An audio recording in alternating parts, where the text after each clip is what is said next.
Hello दोस्तों study with Avinash YouTube पे आप सभी का स्वागत है। दोस्तों आज की क्लास में हम मंथली करंट अफेयर्स में अगस्त मंथ के इम्पॉर्टेंट करंट अफेयर्स को कवर करेंगे, जो कि आपके आने वाले सभी एग्जाम जैसे SSC CGL, stenographer, IBPS, PO clerk सभी के लिए मोस्ट इम्पॉर्टेंट हैं। तो चलिए शुरू करते हैं आज की इम्पॉर्टेंट करंट अफेयर्स की क्लास अगस्त मंथ के साथ अपने पहले क्वेश्चन के साथ। पहला क्वेश्चन है आज का, संघ लोक सेवा आयोग यूपीएससी के अध्यक्ष के रूप में किसने कार्यभार संभाला है?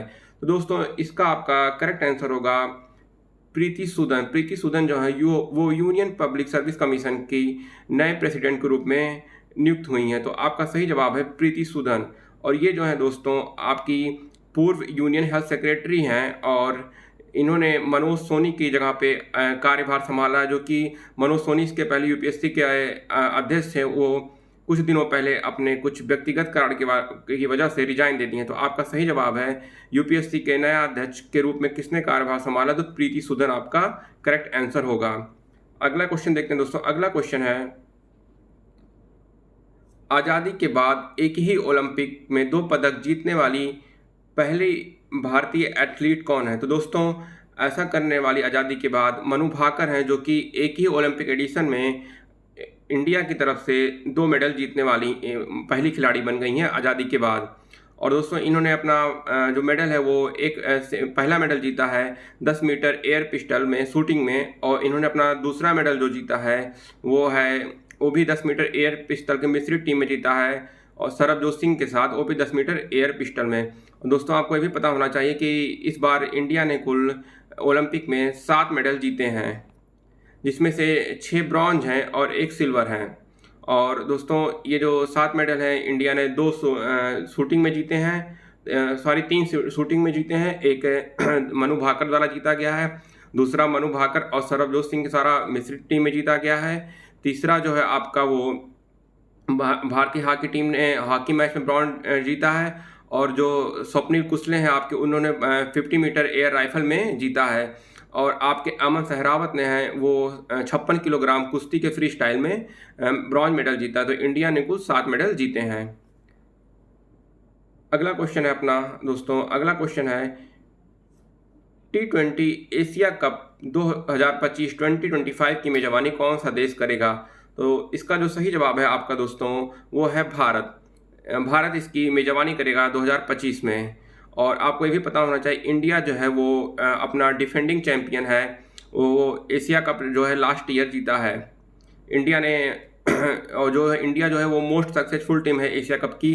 टोटल उसने 8 टाइटल एशिया कप के जीते हैं, और लास्ट मैच उन्होंने जो जीता है एशिया कप को, वो श्रीलंका को हरा कर जीता, जिससे इंडिया 10 विकेट से जीता था। और उस मैच के मैन ऑफ द मैच जो है वो मोहम्मद सिराज थे। अगला क्वेश्चन देखते हैं दोस्तों। अगला क्वेश्चन है,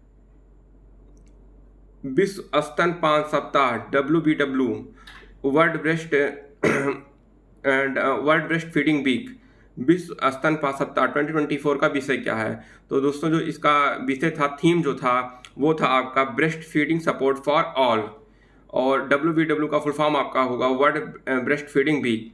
और ये जो है एक एनुअल सेलिब्रेशन होता है, जो कि अगस्त के पहले सप्ताह में 1 से 7 अगस्त तक सेलिब्रेट किया गया है। तो इसका थीम जो था breast feeding support for all. अगला क्वेश्चन है, वर्ल्ड वाइड वेब दिवस WWW कब मनाया जाता है? तो दोस्तों इसका जो सही जवाब है आपका वो है अगस्त 1 अगस्त को ये मनाया जाता है। और जो ये है, जिसका ये जो WW है वर्ल्ड वाइड वेब, इसका इन्वेंट जो है, इसका खोज जो है English computer scientist Tim Berners-Lee ने 1989 में किया था, और इसे पब्लिकली 1991 में ओपन किया गया था पब्लिक के लिए। तो वर्ल्ड वाइड वेब दिवस आपका 1 अगस्त। और साथ में आपको ये भी पता होना चाहिए जो 1 अगस्त को है अपना वो वर्ल्ड लंग कैंसर डे के रूप में भी होता है, और नेशनल माउंटेन क्लाइंबिंग डे भी आपका 1 अगस्त को ही होता है। आगे देखते हैं अगला क्वेश्चन दोस्तों। अगला क्वेश्चन है, वर्ष 2023-24 के लिए मुद्रा और वित्त RCF पर भारतीय रिजर्व बैंक की रिपोर्ट का विषय क्या है? तो दोस्तों जो इसका थीम था, सब्जेक्ट था, वो है आपका इंडिया डिजिटल रेवोल्यूशन। और आरबीआई जो है इस रिपोर्ट को रिलीज करती है, और इसका जो रिपोर्ट रिलीज किया गया है वो करेंसी एंड फाइनेंस आरसीएफ और ये 2023-24 के लिए रिलीज किया गया है, और इसका जो थीम है इंडिया डिजिटल रेवोल्यूशन है। अगला क्वेश्चन है अपना, आईसीआईसीआई लॉम्बार्ड और किस बैंक एश्योरेंस समझौते की घोषणा की? तो दोस्तों ये आईसीआईसीआई लॉम्बार्ड और कर्नाटक बैंक लिमिटेड के बीच ये आपका समझौता हुआ, तो इसका आपका राइट आंसर है कर्नाटक बैंक लिमिटेड। अगला क्वेश्चन देखते हैं। अगला क्वेश्चन है दोस्तों, वेनेजुएला के राष्ट्रपति चुनाव में किसने जीत हासिल की? तो दोस्तों वेनेजुएला के जो राष्ट्रपति हैं वो चुने गए हैं निकोलस मादुरो, ये आपका सही आंसर होगा। निकोलस मादुरो जो है वो वेनेजुएला के राष्ट्रपति चुनाव में जीत हासिल किए हैं। और आपको ये भी पता होना चाहिए साथ में, जो वेनेजुएला की कैपिटल है वो काराकास है, और जो यहाँ की करेंसी है वो वेनेजुएला बोलीवर है। तो यहाँ की कैपिटल क्या है? काराकास, और जो करेंसी है बोलीवर है। आगे देखते हैं अपने नेक्स्ट क्वेश्चन की तरफ। नेक्स्ट क्वेश्चन है दोस्तों, पिछले वर्ष एंटी डंपिंग शुल्क लगाने में WTO सदस्यों में कौन सा देश प्रथम स्थान पर रहा? तो इसका सही जवाब है आपका यूनाइटेड स्टेट प्रथम स्थान पर रहा, यूएस। और इंडिया जो है उसके जस्ट पीछे दूसरे स्थान पर अपना इंडिया रहा। तो यहाँ पे पहले स्थान पे यूनाइटेड स्टेट और दूसरे स्थान पे इंडिया रहा। आगे फिर है अपना अगला क्वेश्चन जो है, आइडियाज फॉर लाइफ पहल कहाँ शुरू की गई? तो इसका जो सही जवाब आपका होगा वो है आईआईटी दिल्ली। आईआईटी दिल्ली में आइडियाज फॉर लाइफ पहल शुरू की गई है। ये जो लॉन्च किया गया है वो यूनियन मिनिस्टर, केंद्रीय मंत्री जो हैं environment, forest and climate change के भूपेंद्र यादव जी के द्वारा ये लॉन्च किया गया है। आईआईटी दिल्ली में क्या लॉन्च किया गया? आइडियाज फॉर लाइफ पहल शुरू की गई है आईआईटी दिल्ली में। किसके द्वारा? Union minister environment, forest and climate change Bhupender Yadav ji के द्वारा। अगला क्वेश्चन है, किस ऑर्गेनाइजेशन ने कृषि प्रदर्शन फॉर्म विकसित करने के लिए गोविंद वल्लभ पंत कृषि और प्रौद्योगिकी विश्वविद्यालय के साथ समझौता ज्ञापन पर हस्ताक्षर किया है? तो इसका सही जवाब आपका होगा BIS, bureau of Indian standards ने इस पर हस्ताक्षर किया है। और आपको ये भी पता होना चाहिए, जो GP पंत यूनिवर्सिटी है एग्रीकल्चर एंड टेक्नोलॉजी, ये फर्स्ट एग्रीकल्चर यूनिवर्सिटी थी है भारत की। इंडिया की पहली कृषि विश्वविद्यालय जो है आपका वो GP पंत है। और इसका जो इनॉग्रेट किया गया था वो पंडित जवाहरलाल नेहरू के द्वारा 17 नवंबर 1960 में किया गया था। और जब इसका इनॉग्रेट हुआ था तो ये उत्तर प्रदेश में पड़ता था, बट प्रेजेंट में ये UK उत्तराखंड में पड़ता है आपका। तो पहला कृषि विश्वविद्यालय भी भारत का यही है। जब इसका इनॉग्रेशन हुआ तो ये यूपी में था, लेकिन प्रेजेंट में ये उत्तराखंड में पड़ता है। तो इस क्वेश्चन का आपका सही जवाब होगा, किस ऑर्गेनाइजेशन ने कृषि प्रदर्शन फॉर्म विकसित करने के लिए गोविंद वल्लभ पंत कृषि और प्रौद्योगिकी विश्वविद्यालय के साथ समझौते ज्ञापन पर हस्ताक्षर किया? तो सही आंसर है आपका BIS, bureau of Indian standards. आगे देखते हैं क्या है अगला क्वेश्चन। अगला क्वेश्चन है दोस्तों, भारतीय अंतर्राष्ट्रीय फिल्म महोत्सव IFFI के लिए महोत्सव निदेशक के रूप में किसे नियुक्त किया गया है? तो इसमें जो है शेखर कपूर को अंतर्राष्ट्रीय फिल्म महोत्सव के निदेशक के रूप में नियुक्त किया गया। तो सही जवाब आपका होगा शेखर कपूर। अगला क्वेश्चन देखते हैं। अगला क्वेश्चन है, डॉक्टर S जयशंकर ने महात्मा गांधी की प्रतिमा का अनावरण कहाँ किया? तो ये जो है टोक्यो में किया गया है। और किसके द्वारा किया गया? डॉक्टर S जयशंकर, जो कि हमारे फॉरेन विदेश मंत्री हैं प्रेजेंट में भारत के। और ये कहाँ हुआ? जापान की राजधानी टोक्यो में।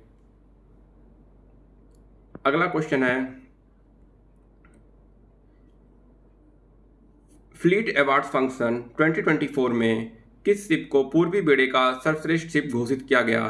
तो इसका सही जवाब है आपका INS दिल्ली को पूर्वी बेड़े का सर्वश्रेष्ठ शिप घोषित किया गया फ्लीट अवार्ड फंक्शन 2024 में। और आपका जो ये फ्लीट अवार्ड फंक्शन है 2024 वो आपका विशाखापट्टनम में हुआ है। अगला क्वेश्चन देखते हैं। अगला क्वेश्चन है, हाल ही में किस देश ने पहले सांस्कृतिक संपत्ति समझौते पर हस्ताक्षर किया? तो दोस्तों ये जो हस्ताक्षर हुआ है सांस्कृतिक संपत्ति समझौते में हाल ही में, ये इंडिया और यूएसए के बीच हुआ है। तो आपका सही जवाब होगा India and United state of America. सही आंसर है India and United state of America. क्या हुआ है? सांस्कृतिक संपत्ति समझौते पर हाल ही में दोनों देशों के बीच हस्ताक्षर किए गए हैं। अगला क्वेश्चन है, अगला देखते हैं दोस्तों। किसे ग्लोबल वाटर टेक अवार्ड 2024 प्राप्त हुआ? तो ये अवार्ड जो है दोस्तों, ग्लोबल वाटर टेक अवार्ड 2024, ये DMRC Delhi metro rail corporation को मिला है। किसे मिला? DMRC Delhi metro rail corporation. अगला क्वेश्चन है,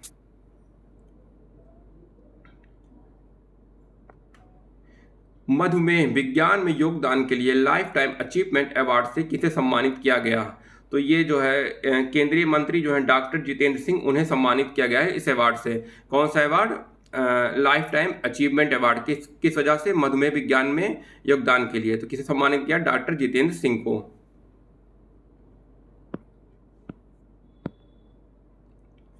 अगला क्वेश्चन है,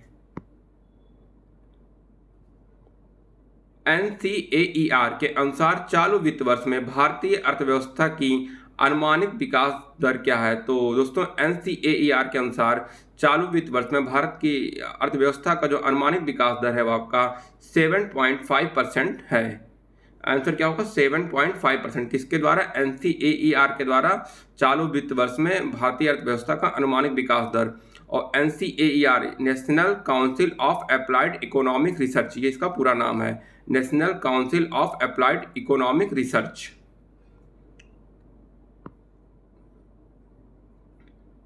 अगला क्वेश्चन है, लंबी अवधि के मोटर बीमा पॉलिसियों के लिए IRDAI दिशा निर्देशों के में मुख्य बदलाव क्या हैं? तो इसका जो आपका सही आंसर है वो है रिमूवल ऑफ कमीशन कैप्स। सही आंसर क्या है आपका? Removal of commission caps, IRDAI के दिशा निर्देशों के द्वारा। अगला क्वेश्चन देखते हैं। अगला क्वेश्चन है,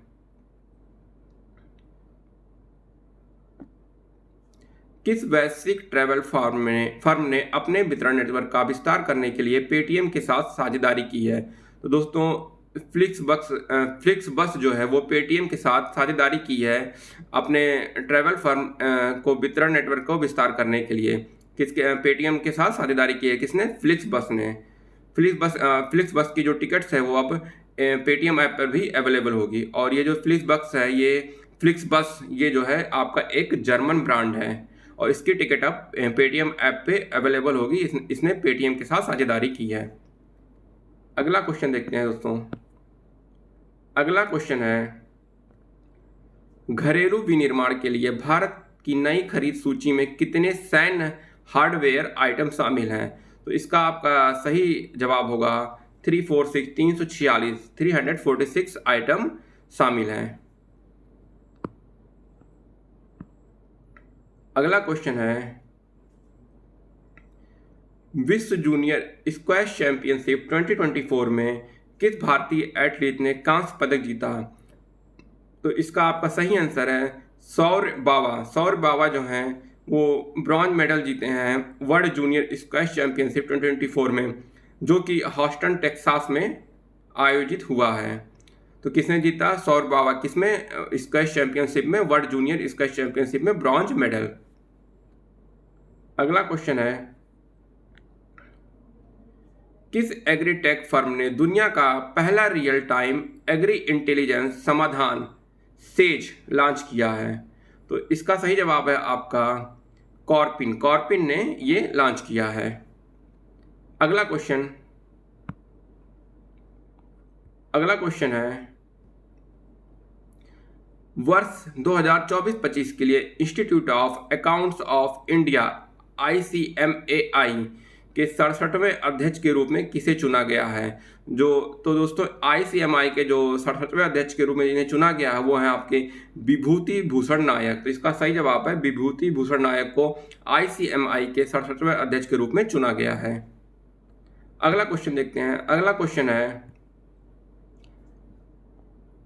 नई दिल्ली में विश्व धरोहर समिति के 46वें सत्र के दौरान विश्व धरोहर सूची में कितने नए स्थल जोड़े गए हैं? तो इसमें जो है 24 नए स्थल जोड़े गए हैं। तो इसका सही जवाब होगा 24 आपका। अगला क्वेश्चन है, जुलाई 2024 में केरल में किस जिले में कई भूस्खलन हुए हैं? तो ये आपने सुना होगा, काफ़ी न्यूज में रहा। ये आपके वायनाड में हुआ, और वायनाड जो है आपका केरल में पड़ता है, और केरल की जो राजधानी है वो तिरुवनंतपुरम है। और यहाँ के जो सीएम है पिनरई विजयन, पी विजयन है आपके यहाँ के सीएम। और यहाँ के जो आपके राज्यपाल हैं वो मोहम्मद आरिफ खान हैं। अगला क्वेश्चन देखते हैं दोस्तों। अगला क्वेश्चन है, स्वप्निल कुसाले ने पेरिस ओलंपिक में किस स्पर्धा में कांस्य पदक जीता? तो दोस्तों ये आपका जो इसका सही आंसर है वो 50 मीटर राइफल शूटिंग में इन्होंने ब्रॉन्ज मेडल जीता है। और आपका 10 मीटर राइफल में शूटिंग में आपके मनु भाकर ने भी ब्रॉन्ज मेडल जीता है। और एक मिश्रित टीम में मनु भाकर और सरबजोत सिंह ने भी 10 मीटर राइफल शूटिंग में ही ब्रॉन्ज मेडल जीता है। बाकी आपके हॉकी इंडिया टीम ने भी ब्रॉन्ज मेडल जीता है। और भाला फेंक जेवलिन थ्रो में आपके नीरज चोपड़ा ने सिल्वर मेडल जीता है। अगला क्वेश्चन है दोस्तों, किस भारतीय टेनिस खिलाड़ी ने पेरिस ओलंपिक के बाद अपनी संन्यास की घोषणा की है? तो रोहन बोपन्ना जो है इन्होंने ओलंपिक के बाद टेनिस से संन्यास की घोषणा की है। तो आपका सही जवाब होगा रोहन बोपन्ना, जो कि एक टेनिस खिलाड़ी हैं, भारतीय टेनिस खिलाड़ी। अगला क्वेश्चन है दोस्तों,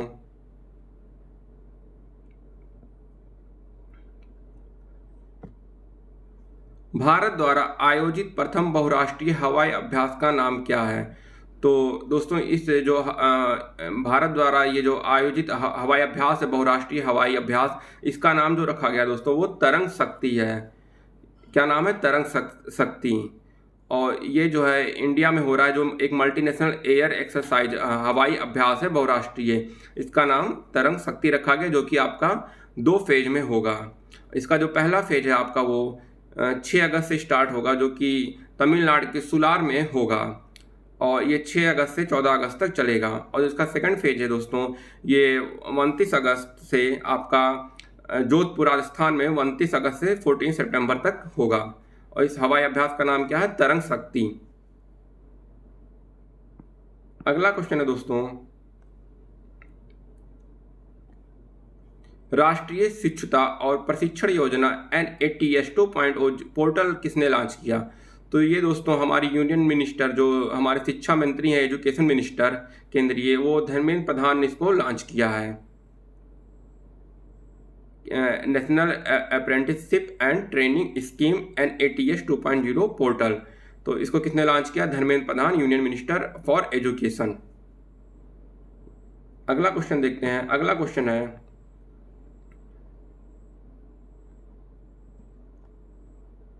हाल ही में किस टाइगर रिजर्व में बिजली उत्पादन के लिए पवन टरबाइन स्थापित की गई है? तो इसका जो सही जवाब है दोस्तों पेरियार टाइगर रिजर्व में ही बिजली उत्पादन के लिए पवन टरबाइन स्थापित की गई है। और ये टाइगर रिजर्व आपका जो है केरला में पड़ता है। अगला क्वेश्चन है,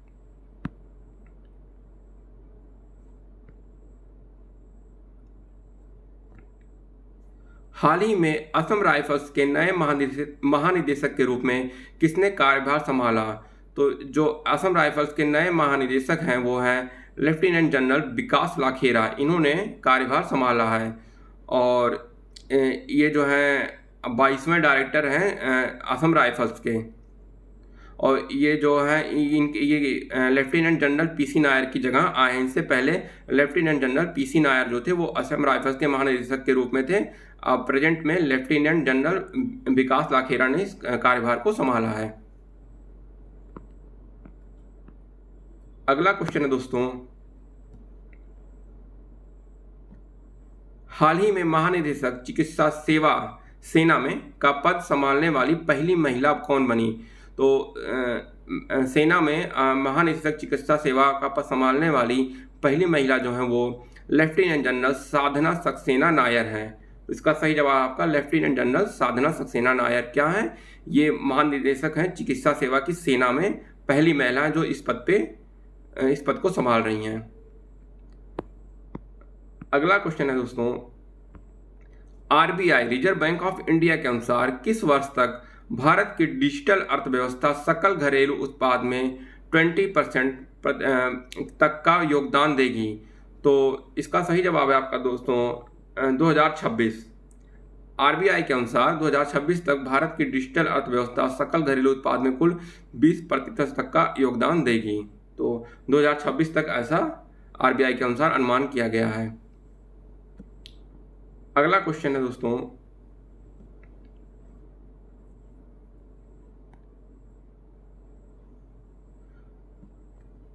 भारत को हाल ही में Indo Pacific economic framework IPEF के तहत किस परिषद के उपाध्यक्ष के रूप में चुना गया है? तो इसका जो आपका सही जवाब है वो है सप्लाई चेन काउंसिल। अभी हाल ही में इसे भारत को इसके जो है वाइस चेयरपर्सन मतलब वाइस चेयर इसका उपाध्यक्ष चुना गया सप्लाई चेन काउंसिल का, और जो इसका हेड है वो USA है, chair of the council supply chain का। तो इसका सही जवाब होगा आपका सप्लाई चेन काउंसिल, जो कि भारत को इसका इस परिषद का उपाध्यक्ष चुना गया है और इसका अध्यक्ष जो है वो USA है। अगला क्वेश्चन है, Tata power solar system limited ने रूफटॉप सोलर इंस्टॉलेशन और EV चार्जिंग स्टेशनों के लिए किस बैंक के साथ साझेदारी की? तो इसका सही जवाब है, ये जो साझेदारी है टाटा पावर का बैंक ऑफ इंडिया के साथ हुआ है, और बैंक ऑफ इंडिया का हेडक्वार्टर जो दोस्तों वो मुंबई में है। अगला क्वेश्चन है, कौन सा शहर भारत के पहले रात्रि स्ट्रीट रेसिंग कार्यक्रम की मेजबानी करेगा? तो ये दोस्तों जो है ऐसा करने वाला शहर जो है चेन्नई है आपका। इसका सही जवाब है चेन्नई, जो कि तमिलनाडु की राजधानी है, और आपको ये पता होना चाहिए तमिलनाडु के जो CM है वो MK स्टालिन है, और यहाँ के जो गवर्नर है वो आर्यन रवि हैं। R N Ravi governor, MK Stalin CM है चेन्नई के, और चेन्नई की राजधानी चेन्नई है। तो चेन्नई शहर में भारत के पहले रात्रि स्ट्रीट रेसिंग कार्यक्रम की मेजबानी करेगा चेन्नई शहर। तो आपका राइट आंसर है यहाँ पे चेन्नई। अगला क्वेश्चन है दोस्तों, भारत आने वाले अंतर्राष्ट्रीय यात्रियों के लिए NPCI द्वारा लॉन्च किए गए वॉलेट का नाम क्या है? तो दोस्तों जो NPCI के द्वारा वॉलेट लॉन्च किया गया है भारत आने वाले इंटरनेशनल ट्रेवल के लिए वो है वन वर्ड UPI वॉलेट। कौन इसे लॉन्च किया है? National payment corporation of India NPCI ने लॉन्च किया है वन वर्ड UPI वॉलेट, जो भी इंटरनेशनल अंतर्राष्ट्रीय यात्री भारत में आते हैं उनके लिए लॉन्च किया गया ये। अगला क्वेश्चन देखते हैं। अगला क्वेश्चन है, किस कंपनी ने ग्रीनफील्ड परियोजना के लिए महाराष्ट्र राज्य सरकार के साथ समझौता ज्ञापन पर हस्ताक्षर किया है? तो इसका सही जवाब है दोस्तों आपका टोयोटा किर्लोस्कर ने ऐसा किया है। ग्रीनफील्ड परियोजना के लिए महाराष्ट्र राज्य सरकार के साथ समझौता ज्ञापन पर हस्ताक्षर किया है टोयोटा किर्लोस्कर ने। अगला क्वेश्चन देखते हैं। अगला क्वेश्चन है,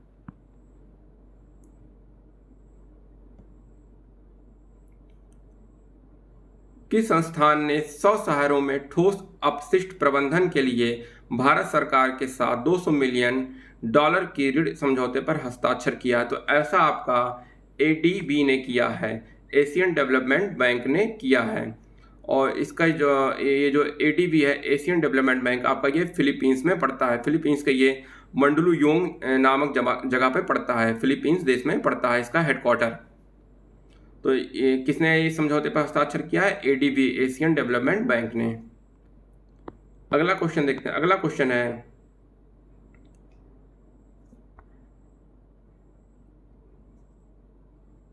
एशियाई क्रिकेट परिषद ACC का अगला अध्यक्ष कौन होगा? तो इसका सही जवाब है मोहसिन नकवी। ये जो पाकिस्तान के हैं और ये ACC के अगले अध्यक्ष होंगे अभी अभी तक जो एसीसी के अध्यक्ष हैं वो जयसाद हैं, उनकी जगह पे अब ये मोहसिन नकवी हो गए जो कि पाकिस्तान से बिलोंग करते हैं। और आपको ये भी पता होना चाहिए एसीसी का जो हेडक्वार्टर है वो कोलंबो श्रीलंका में पड़ता है। अगला क्वेश्चन है, जिया राय ने कौन सी उपलब्धि हासिल की है? तो दोस्तों इसका सही जवाब है, जिया राय जो है वो swimming across the English channel, ये उपलब्धि उन्होंने हासिल की है और इनकी एज मात्र भी 16 साल है। 16 ईयर में इन्होंने ये उपलब्धि हासिल की है। अगला क्वेश्चन देखते हैं। अगला क्वेश्चन है, कुश मैनी ने किस प्रतियोगिता में अपनी पहली फार्मूला 2 स्प्रिंट रेस जीती? तो इसका सही जवाब है दोस्तों, कुश मैनी ने जो अपनी पहली फार्मूला 2 स्प्रिंट रेस जीती वो हंगेरियन ग्रैंड प्रिक्स में जीती है। सही जवाब है हंगेरियन ग्रैंड प्रिक्स। अगला क्वेश्चन है दोस्तों, 14वीं ब्रिक्स व्यापार मंत्रियों की बैठक किस देश की अध्यक्षता में आयोजित की गई? तो इसका सही जवाब है दोस्तों रसिया। ये जो व्यापार मंत्रियों की ब्रिक्स व्यापार मंत्रियों की बैठक जो थी वो आपकी रसिया में आयोजित की गई। रसिया की राजधानी मॉस्को में आयोजित की गई है। अगला क्वेश्चन है, हुमायूं का मकबरा विश्व धरोहर स्थल संग्रहालय बनाने के लिए किस ऑर्गेनाइजेशन ने भारतीय पुरातत्व सर्वेक्षण के साथ सहयोग किया? तो दोस्तों आगा खान ट्रस्ट फॉर कल्चर, इसने भारतीय पुरातत्व सर्वेक्षण के साथ सहयोग किया है हुमायूं का मकबरा विश्व धरोहर स्थल बनाने के लिए। तो विश्व धरोहर स्थल संग्रहालय बनाने के लिए। तो किस ट्रस्ट ने किया, किस ऑर्गेनाइजेशन ने? आगा खान ट्रस्ट फॉर कल्चर ने सहयोग किया है। तो सही जवाब है आपका यहाँ पे आगा खान ट्रस्ट फॉर कल्चर। अगला क्वेश्चन देखते हैं। अगला क्वेश्चन है दोस्तों, सरकार द्वारा कितने PM mega integrated textile reason and April PM Mitra park स्थापित करने की मंजूरी दी गई है? तो दोस्तों ऐसे 7 पार्कों को स्थापित करने की मंजूरी दी गई है। और ये जो आपके 7 पार्क हैं ये आपके तमिलनाडु, तेलंगाना, कर्नाटका, महाराष्ट्र, गुजरात, मध्य प्रदेश और उत्तर प्रदेश यूपी में आपके स्थापित होंगे। 7 राज्यों में किए जाएंगे। अगला क्वेश्चन है दोस्तों, मोबाइल थेरेपी बस पहल के लिए किस फाउंडेशन ने राष्ट्रीय बौद्धिक दिव्यांगजन सशक्तिकरण संस्थान NIEPID के साथ सहयोग किया है? तो दोस्तों दी हंस फाउंडेशन ने इसके साथ सहयोग किया है और आपका NIEPID का जो फुल फॉर्म है, पूर्ण रूप है, वो होता है national institute for the empowerment of person with intellectual disabilities. तो यहाँ आपका सही जवाब होगा द हंस फाउंडेशन ने यहाँ पे आपका मोबाइल थेरेपी बस पहल के लिए सहयोग किया है। अगला क्वेश्चन देखते हैं दोस्तों। अगला क्वेश्चन है दोस्तों, किस भारतीय वैज्ञानिक को प्रतिष्ठित royal society of chemistry RCS London UK के फेलो के रूप में शामिल किया गया है? तो दोस्तों ये जो भारतीय वैज्ञानिक हैं उनका नाम है सुंदर गोपाल श्रीधर। इनको लंदन यूके में फेलो के रूप में प्रतिष्ठित रॉयल सोसाइटी ऑफ केमिस्ट्री में शामिल किया गया फेलो के रूप में। और ये जो है आपके जो साइंटिस्ट हैं डॉक्टर सुंदर गोपाल श्रीधर, ये एक chemical engineer and chief scientist हैं CSIR Indian institute of Chennai में केमिकल टेक्नोलॉजी हैदराबाद में, ये प्रेजेंट में हैदराबाद में ये कार्यरत हैं, जो कि एक chemical engineering and chief scientist हैं CSIR Indian institute of chemical technology Hyderabad में। तो इसका सही जवाब आपका है सुंदर गोपाल श्रीधर। अगला क्वेश्चन देखते हैं दोस्तों। अगला क्वेश्चन है, भारतीय तटरक्षक बल द्वारा लॉन्च किए गए सॉफ्टवेयर का नाम क्या है? तो दोस्तों इंडियन कोस्ट गार्ड द्वारा जो ये सॉफ्टवेयर लॉन्च किया गया उसका नाम है सुविधा सॉफ्टवेयर। ये वर्जन 1.0 है और ये जो है आपका विशाखापट्टनम आंध्र प्रदेश में लॉन्च किया गया है। तो उस सॉफ्टवेयर का नाम है जो लॉन्च किया गया सुविधा सॉफ्टवेयर, आपका सही जवाब होगा। दोस्तों ये आज का हमारा लास्ट क्वेश्चन है। इसमें भारत और किस देश ने लोथल गुजरात में राष्ट्रीय समुद्री विरासत परिषद NMHS विकसित करने के लिए सहयोग किया है। तो दोस्तों ये भारत और वियतनाम के बीच हुआ है। और NMHC का जो आपका पूर्ण रूप फुल फॉर्म होता है वो नेशनल मैरीटाइम हेरिटेज कॉम्प्लेक्स है। और आपको पता होना चाहिए जो वियतनाम है उसकी जो कैपिटल है वो हनोई है और यहाँ का जो करेंसी है वो वियतनामीज डोंग है। तो दोस्तों ये आज के मंथली करंट अफेयर्स अगस्त के कुछ इंपॉर्टेंट करंट अफेयर्स के क्वेश्चन थे। और कुछ अभी क्वेश्चंस और हैं वो आपको मंथली करंट अफेयर्स पार्ट 2 में मिल जाएंगे 1 से 2 दिनों में। दोस्तों तो ऐसे ही करंट अफेयर्स और जीके अपडेट के लिए आप हमारे चैनल के साथ बने रहिए। और ये सभी क्वेश्चन आपके लिए आने वाले अपकमिंग एग्जाम्स के लिए बहुत ही इंपॉर्टेंट और ऐसे इंपॉर्टेंट करंट अफेयर्स अपडेट और जीके क्वेश्चन आपको हमारे चैनल्स पे मिलते रहेंगे। तो तब तक पढ़ाई करते रहिए, अपना ख्याल रखिए। Thanks for watching.